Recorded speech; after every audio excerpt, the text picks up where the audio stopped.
శ్రీ కనకదుర్గ జ్యోతిష్యాలయం విద్య, ఉద్యోగం, ప్రేమ, పెళ్లి, సంతానం, విదేశీ ప్రయాణం, వ్యవసాయం, వ్యాపారం, ఆరోగ్య సమస్యలు, ఆర్థిక సమస్యలు, రావలసిన డబ్బులు రాకపోవడం, ఇళ్ళు స్థలాలు అమ్ముడుపోకపోవడం, ఎటువంటి సమస్యలకైనా 3 రోజుల్లోనే పరిష్కారం చూపబడుతుంది.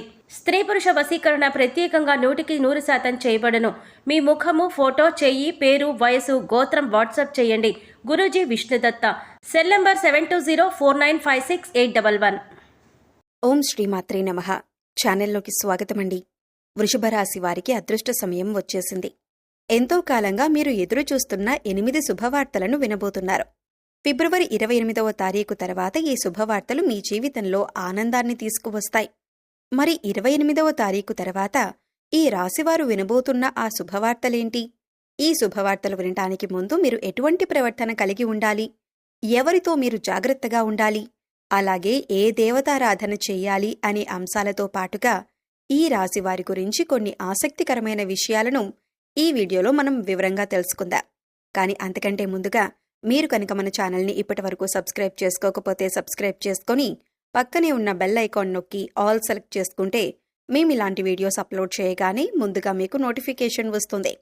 అలాగే వీడియోని ఎక్కడా కూడా స్కిప్ చేయకుండా చివరి వరకు చూస్తేనే మేమేం చెబుతున్నామో మీకు పూర్తిగా అర్థమవుతుంది. ఇక వివరాల్లోకి వెళ్ళిపోతే మిగిలిన రాసులన్నింటికంటే కూడా ఈ రాశి వారిని చాలా ప్రత్యేకమైన వారుగా జ్యోతిష్య శాస్త్రంలో చెప్పబడి ఉంది.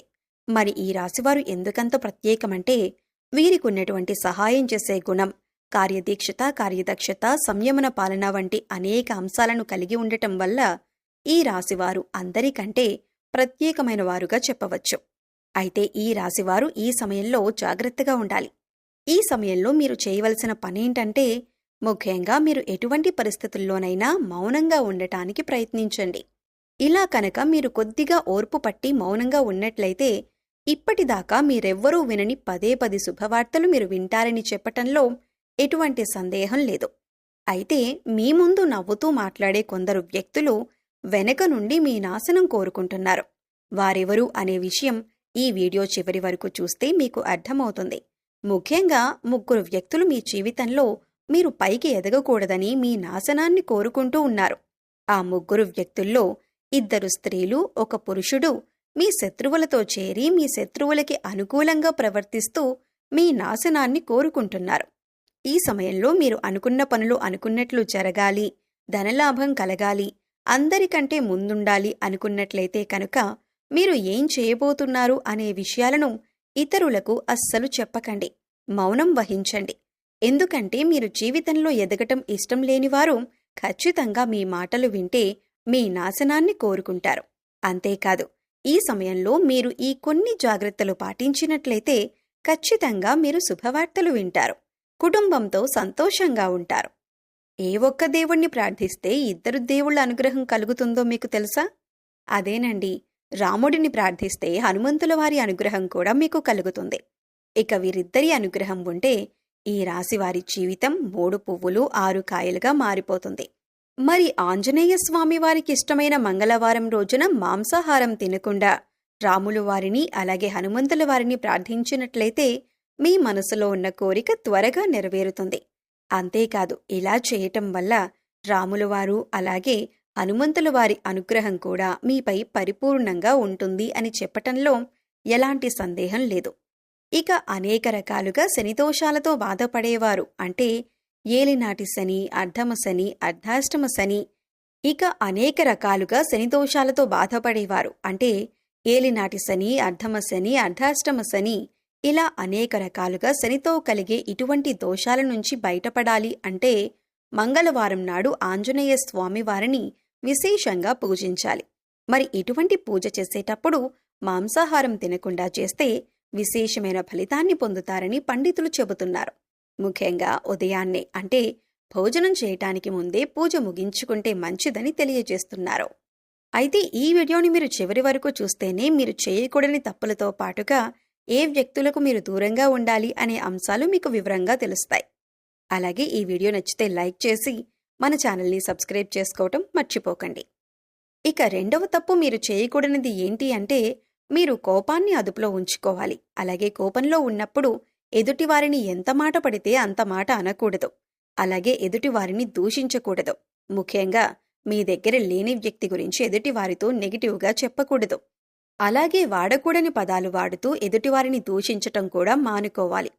ఎప్పుడైతే మీరు వాడకూడని పదాలు వాడతారో అది ఇంట్లో కానీ, మీరు పనిచేసే సంస్థలో కానీ, ఇరుగు పొరుగు వారితో కానీ ఎక్కడైనా సరే ఎటువంటి పదాలు వాడినప్పుడు లక్ష్మీదేవికి ఆగ్రహం కలుగుతుంది. మిమ్మల్ని వదిలి వెళ్ళిపోతుంది.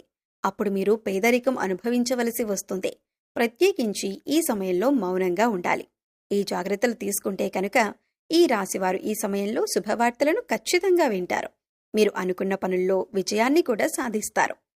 మిమ్మల్ని ఎవరైనా రెచ్చగొట్టినా సరే, అనకూడని మాటలని మిమ్మల్ని ఆవేశపరిచినా కూడా మీరు ఈ సమయంలో మౌనంగా ఉండటం వల్ల అనేక ప్రయోజనాలను పొందుతారు అనటంలో ఎలాంటి సందేహం లేదు. కొద్దిగా ఓర్పు వహించినట్లయితే కనుక జీవితంలో మీరు శుభవార్తలను వింటారు. అంతేకాదు, మీరు జాగ్రత్తగా ఉండవలసిన ఇంకొక అంశం ఏమిటంటే, అందరినీ నమ్మి మీరు డబ్బుగా అప్పు ఇచ్చినట్లయితే కనుక మీకు డబ్బు తిరిగి వచ్చే అవకాశాలు చాలా తక్కువగా ఉంటాయి. ఈ విషయాన్ని మీరు గమనించాలి. ఎందుకంటే ఎవరిని పడితే వారిని నమ్మి డబ్బు ఇచ్చినట్లయితే మీ అవసరాలకు డబ్బు లేక మీరు చివరికి ఇబ్బంది పడవలసి వస్తుంది. మనకి ఉన్నంతలో దానం చేయటం, హెల్ప్ చేయటం తప్పు కాదు. కాకపోతే మనం చేయలేని సహాయాన్ని కూడా మీ భుజాల మీద వేసుకొని చేయటం వల్ల మీరు చిక్కుల్లో పడే అవకాశం ఉంటుంది. ఈ విషయాన్ని మీరు గమనించాలి. ఇక 6 అనే అక్షరంతో పేరు మొదలయ్యేవారు ఎవరైనా ఉంటే అటువంటి వ్యక్తుల వల్ల మీ జీవితంలో కష్టాలు అధికంగా వస్తాయి. కాబట్టి అటువంటి వ్యక్తులు ఎవరో మీరు పరిశీలించి వారికి దూరంగా ఉండటం మంచిది. అలాగే కష్టాల్లో ఉన్నవారికి మీకు వీలైనంతగా సహాయం చేయటం వల్ల మీరు అదృష్టాన్ని పొందవచ్చు. అంతేకాదు, ఈ రాశివారు ఎవరినైనా మంచి పొజిషన్కి తీసుకువెళ్ళాలి అనుకుంటే అలా చేసే శక్తి ఈ రాశివారికి ఉంటుంది. వీరికున్న పలుకుబడిని ఉపయోగించి వీరికి కావలసిన వాళ్ళని అందలమెక్కించగలుగుతారు. వీరు ఎవరినీ కూడా గుడ్డిగా నమ్మకూడదు. మీకు ఏదైనా కష్టం వచ్చినా ఎదుటివారితో చెప్పటం కంటే కూడా ఆ దేవుడి వద్ద చెప్పుకోవటం అనేది చాలా మంచిది. అంతేకాదు, ఒక రకంగా దేవుడి దగ్గర చెప్పుకోవటం వల్ల మీ కష్టాలను దేవుడు విని వెంటనే తీరుస్తాడు. ఎందుకంటే ఈ సమయంలో మీకు దైవబలం కూడా అండగా ఉంది. ఇక మీలో ఉండే నెగిటివ్ ఆలోచన కారణంగా, అంటే నేను చేసే పనిలో విజయం సాధిస్తానా లేదా, నేను పనిని కరెక్ట్గా చేస్తున్నానా లేదా అనే ఆలోచనతో ఉండటం వల్ల మీరు చేసే పనిలో పొరపాటు జరిగే అవకాశం ఉంటుంది. అందువల్ల ఎటువంటి నెగిటివ్ ఆలోచన లేకుండా దేవుణ్ణి నమ్మి దైవం మీద భారం వేసి మీరు పనిచేసినట్లయితే ఖచ్చితంగా మీరు విజయం సాధిస్తారు. అలాగే పని ప్రారంభించే ముందు దేవుణ్ణి తలుచుకోవటం మాత్రం మర్చిపోకండి.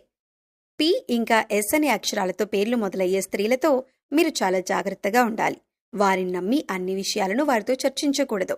అంతేకాదు, వారికి ఎంత దూరంగా ఉంటారో మీకు అంత మేలు జరుగుతుంది. అలాగే 6 అనే అక్షరంతో పేరు మొదలయ్యే మగవారితో కూడా ఈ రాశివారు దూరంగా ఉండాలి. ఎందుకంటే ఈ ఇద్దరు స్త్రీలు ఇంకా పురుషుడు మీ నాశనాన్ని కోరుకునే వారిలో ఉండే అవకాశం ఉంది. ముందు చెప్పుకున్న విధంగా ఈ అక్షరాలతో పేర్లు మొదలయ్యే ఇద్దరు స్త్రీలు అలాగే ఒక పురుషుడితో మీరు చాలా జాగ్రత్తగా ఉంటే మీ జీవితంలో మీరు ముందుకు వెళతారు. అలాగే మరిన్ని యోగవంతమైన ఫలితాలను పొందటానికి ఈ సమయంలో మీరు చేసుకోవలసిన దేవతారాధన చూసుకున్నట్లయితే గురువారం నాడు దత్తాత్రేయ దక్షిణామూర్తి వంటి గురుస్వరూపాల ఆలయాన్ని దర్శనం చేసుకోండి. మాస శివరాత్రి రోజున శివుడికి అభిషేకం చేయించుకోండి. అలాగే సోమవారం నాడు శివుడికి విశేషంగా పూజ చేసుకున్నట్లయితే జీవితంలో ఉన్నతిని పొందుతారు. సో చూశారు కదండి, వృషభ రాశి వారు ఏ విషయాల్లో జాగ్రత్తగా ఉండాలి, అలాగే ఫిబ్రవరి 28వ తారీఖు తర్వాత మీరు ఎటువంటి శుభవార్తలు వినబోతున్నారు, అలాగే ఈ సమయంలో మీరు ఏ వ్యక్తులతో జాగ్రత్తగా ఉండాలి అనే అంశాలతో పాటుగా ఈ సమయంలో మీరు చేసుకోవలసిన దేవతారాధన గురించి ఈ వీడియోలో మనం వివరంగా తెలుసుకున్నాం కదా. ఈ వీడియో మీకు నచ్చినట్లయితే లైక్ చేయండి. మీ ఫ్రెండ్స్ అండ్ ఫ్యామిలీ మెంబర్స్లో ఎవరైనా వృషభ రాశి వారు ఉన్నట్లయితే వారితో ఈ వీడియోను షేర్ చేసుకోవడం మర్చిపోకండి. అలాగే ఇప్పటి వరకు మన ఛానల్ని కనుక మీరు సబ్స్క్రైబ్ చేసుకోకపోతే సబ్స్క్రైబ్ చేసుకొని పక్కనే ఉన్న బెల్ ఐకాన్ నొక్కి ఆల్ సెలెక్ట్ చేసుకుంటే మేము ఇలాంటి వీడియోస్ అప్లోడ్ చేయగానే ముందుగా మీకు నోటిఫికేషన్ వస్తుంది. మరో చక్కటి వీడియోతో మళ్ళీ కలుద్దామండి. ఓం శ్రీమాత్రే నమః.